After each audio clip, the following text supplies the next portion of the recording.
In a humble village nestled amidst rolling hills there lived an old man named Elias. Elias possessed a treasure that brought him immense joy, a peculiar musical instrument crafted from polished wood and silver strings. Its origins were a mystery, whispered to be a gift from the forest spirits themselves.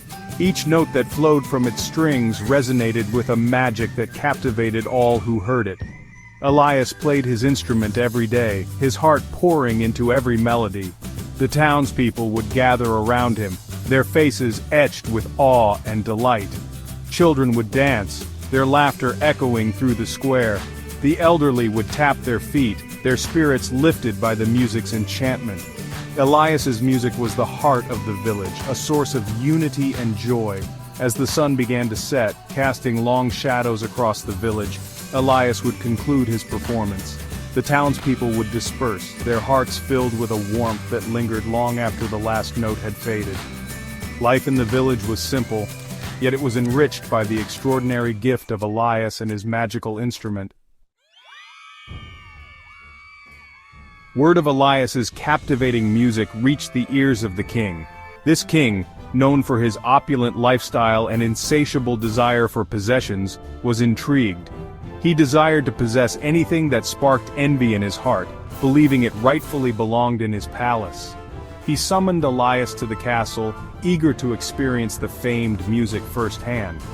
Elias, though hesitant to leave his beloved village, felt compelled to obey the king's summons. He journeyed for days, his precious instrument strapped securely to his back. Upon arriving at the grand castle, he was ushered into the throne room. The king, adorned in velvet and gold, sat upon his throne, an impatient look on his face. Elias, humbled by the grandeur of the court, bowed deeply before his ruler. Elias uncased his instrument and began to play.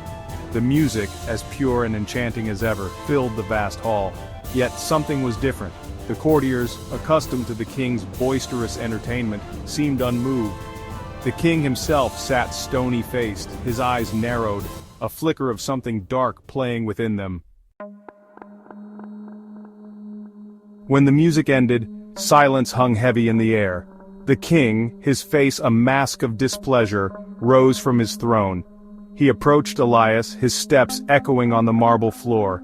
With a voice laced with an icy undertone, he declared his desire to possess the instrument. It was a demand disguised as a request. Elias, though fearful, found the courage to refuse. The instrument was his lifeblood, the source of his joy and the village's happiness. He could not bear to part with it. The king, used to getting his way, was enraged by Elias's defiance. Jealousy twisted his features and he lashed out, accusing Elias of disrespect and treason. Blinded by fury and wounded pride, the king issued a cruel decree. He ordered his guards to seize Elias and to confiscate the instrument. Despite Elias's pleas and the murmurs of disbelief from the courtiers, the king remained unmoved. He cared nothing for the old man's happiness or the joy the instrument brought to others. In his eyes, it was simply an object, a prize to be possessed.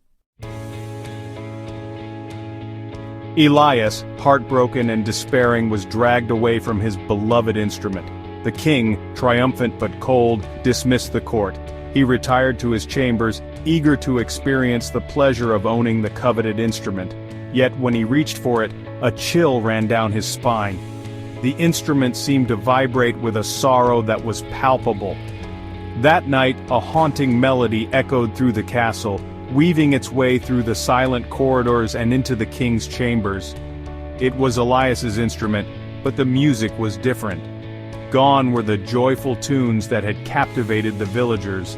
Instead, the instrument wept, each note a lament for its owner and a condemnation of the king's cruelty. The king, unable to escape the mournful music, was tormented by guilt and fear. Sleep eluded him, and each day dawned with the chilling sound of the instrument's lament. The music spread beyond the castle walls, casting a pall over the kingdom.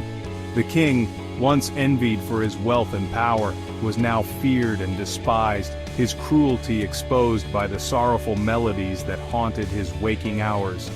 The instrument, once a symbol of joy, became an instrument of justice.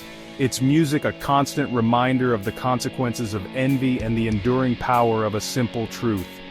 True joy cannot be stolen, it can only be shared.